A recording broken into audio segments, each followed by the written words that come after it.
Good day, Saints. I hope that you're all doing really well and feeling all of God's blessings these days. Believe it or not, we're already heading into our second full calendar month of this Bible challenge, and it's pretty awesome.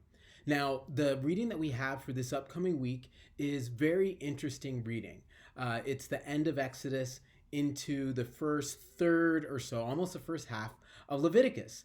Now, a lot of times when people get to this part of the Bible, they totally glaze over. But I want to bring your attention to a couple of things.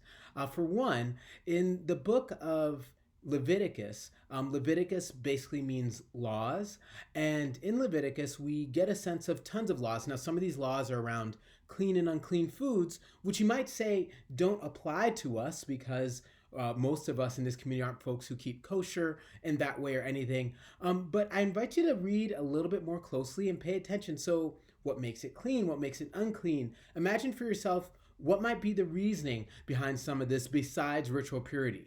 There are also some really interesting morals in it. For example, in the book of Leviticus, you'll read in our reading in chapter 4 of Leviticus, it talks about how if you are witness to a trial and you have knowledge that could maybe exonerate someone or something along those lines, and you don't share it, how that in and of itself is a really grave sin. There's lots of little bits of morality in between all the things about ritual that are worth looking at and worth reading about. And so I invite you to read it and read it as closely as you possibly can.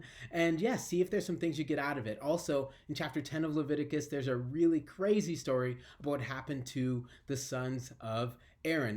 And so a couple of random things, but all in all, what we have here is that we see the people of Israel, they've received the law, they start misbehaving in some ways, and then they get more and more laws, and then we'll see where that takes them pretty soon. So in my opinion, it's a really exciting bit of reading. I hope you'll find it exciting too, and I will see you all soon.